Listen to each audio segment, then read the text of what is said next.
presented by Diwana Akela Entertainment Recording Studio Kahalga।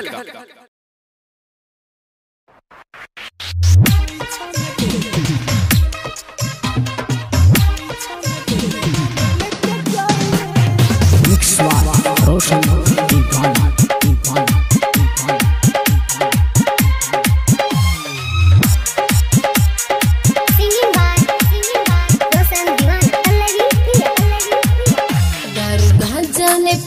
हमरा याद में कहियो फुर्सत से मिलबो रे बाद में ये बोले छी साफ साफ बोल दारू जाने पी है हमरा याद में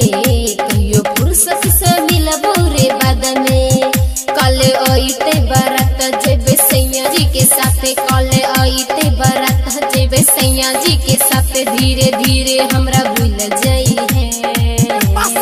विदाई के दिन मिले आई जाई है हम सीना चिर के दिलवा निकल जाई है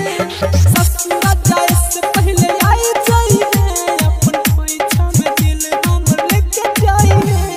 डीजे दीवाना डीजे दीवाना डीजे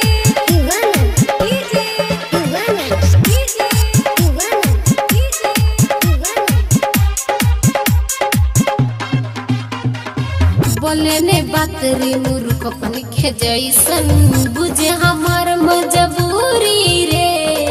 माई बाबू के जे बात नहीं रखबई धीरे गो कहते भगोरी रे एकरा कारण तो हमरा छोड़ की रे बोले ने बात रे मूर्ख अपन के जैसन बुझे हमार मजबूरी रे माई बाबू के जे बात नहीं रखबई धीरे गो कहते भगोरी रे या कहलही के प्यार कर देतई न कर झूठे सपना देखाही के तू कहलही बेकार जाके पियारा में झूल जाई है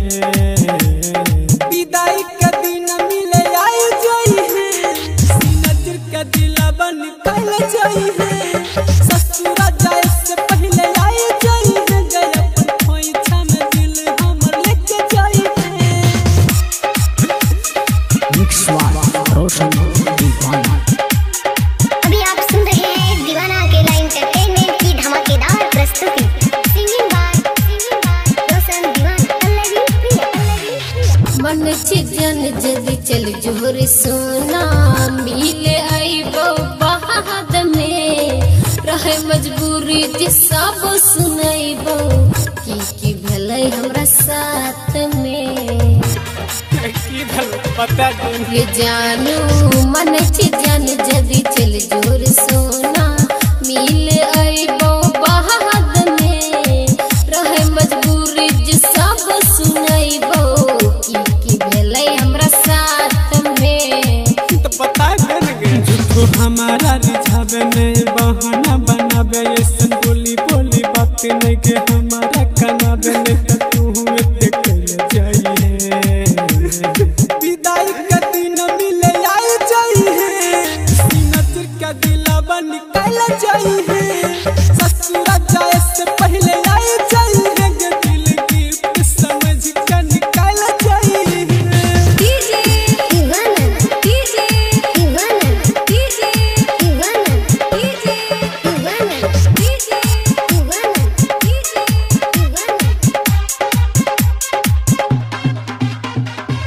कलिया चले रोशन हमारा से वादा बट मैंने हमर कोनो बात रे गुम जेते हमारा बस से दीपक दुल्हा